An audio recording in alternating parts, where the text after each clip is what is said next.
La journée d'aujourd'hui consistait à mettre en situation une évacuation d'une victime sous terre. Donc le Spéléo Secours déployait tous ses moyens pour pouvoir l'extraire.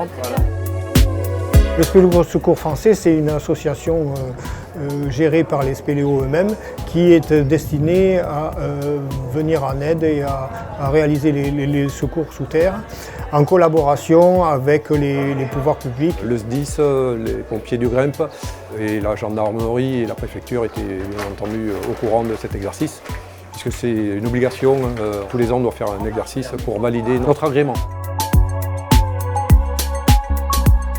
La particularité cette année, c'est qu'on a choisi la grotte Célestine à Rosan. C'est une grotte touristique. Le double intérêt de l'exercice dans cette cavité, c'était de pouvoir déjà, en tant que spéléo, si on avait un accident dans des conditions spéléo et non touristes, de pouvoir travailler toute une spécialité. Et ensuite, ça permettait, dans cette partie touristique, de voir qu'en fin de compte, on pouvait extraire une victime relativement facilement.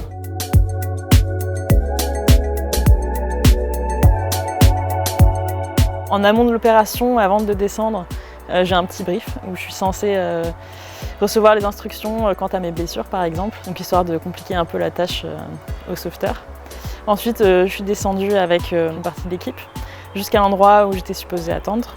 Et ensuite, il y a une espèce de jeu de théâtre où voilà, je fais semblant d'être la victime, je prétends avoir mal, je fais aïe ouïe quand on me déplace.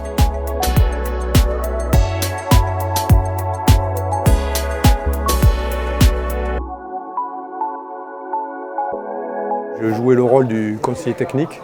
C'était l'organisation du secours et la liaison avec les autorités et prendre toutes les décisions par rapport aux informations qui remontaient de sous terre pour savoir s'il y avait besoin de matériel ou de personnel supplémentaire.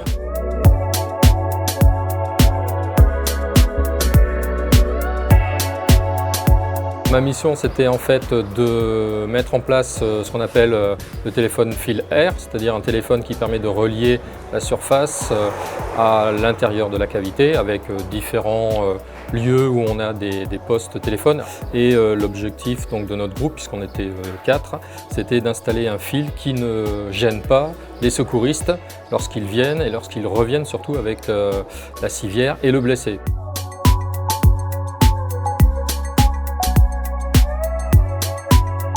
L'objectif de l'ASV, c'est de partir en premier à la recherche de la victime. Donc généralement, on est coordonné avec le médecin, on part avec lui.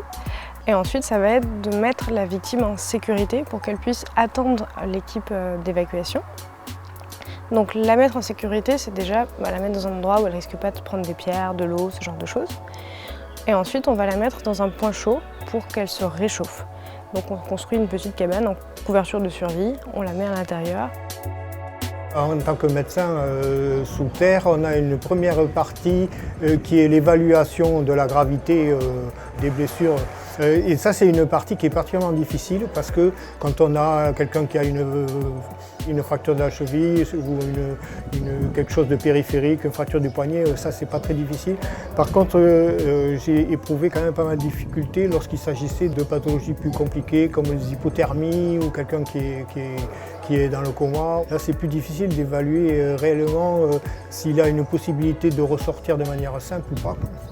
Donc première partie, diagnostic. Ensuite, très souvent, la prise en charge immédiate, c'est de gérer la douleur. Une fois qu'on est en sécurité, donc on attend. Lorsque l'équipe évacuation arrive, on va la mettre en position dans la civière et donc la confier à l'équipe d'évacuation. Une fois que c'est terminé, nous, on va replier notre point chaud, réenquitter tous les kits, tout mettre de manière étanche pour que s'il y a besoin un peu plus loin de refaire un point chaud parce que la victime va pas bien, parce que le médecin a besoin de la médicaliser, on puisse la remettre au chaud et au propre.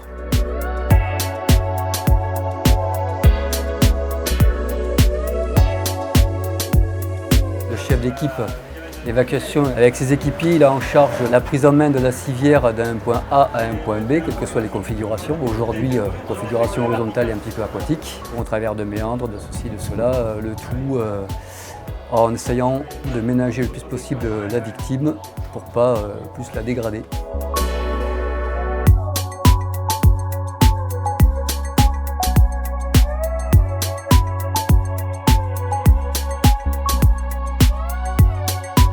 Une bonne coordination, on a vu les équipes du SSF hyper bien organisées, bien rodées, on s'est mis à leur disposition.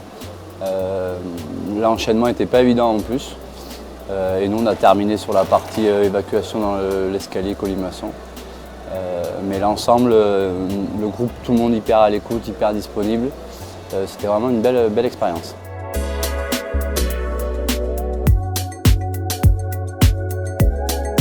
Sur cet exercice-là, je ne fais pas partie directement du dispositif SSF.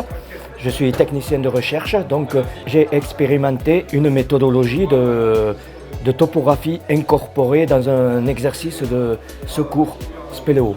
Je décharge les données dans les logiciels de ma conception et j'obtiens effectivement le tracé du réseau que je peux reporter sur une carte.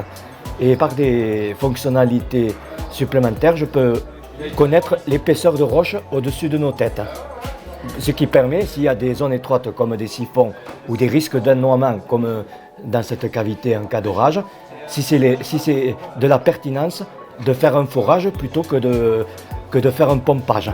Les durées ne sont pas les mêmes et ça peut faire la différence. Aujourd'hui, ça s'est relativement bien passé. On a engagé la première équipe à 9h du matin et la civière est ressortie à 15h30 pour une progression sous terre d'environ 500 mètres. Et puis à l'arrivée, le fait que la victime dise que plutôt satisfaite, n'a pas manifesté trop de critiques, on peut dire que ça s'est bien passé. Oui. On peut avoir l'impression qu'on a le beau rôle, mais en fait c'est un peu stressant parce que du coup on dépend entièrement des autres. Donc il faut vraiment avoir une confiance aveugle en ce qu'ils font. Et là en plus c'était dans un milieu où il y avait une rivière, donc il y avait souvent des passages où j'étais dans l'eau, avec la paroi qui était à quelques centimètres de mon nez. Donc c'est pas très rassurant dans ces moments-là, mais tout le monde est très professionnel. Et donc au final je suis sortie relativement vite, j'ai trouvé en tout cas, par rapport à ce que je m'attendais.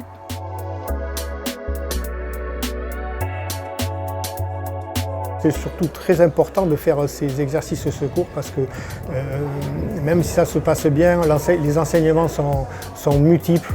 Il y avait quand même des difficultés qui faisaient aussi sur le plan médical, des difficultés pour moi d'être toujours très proche de la victime. Donc il faut faire aussi preuve de beaucoup d'adaptabilité et donc les exercices comme aujourd'hui là apportent énormément d'enseignements. Mais c'est important de tous se former déjà pour être capable de faire des autosecours au fil de nos sorties. Et puis c'est important de se rendre compte de ce qu'est un secours spéléo pour que ça nous rappelle bien rester en sécurité quand on est sous terre.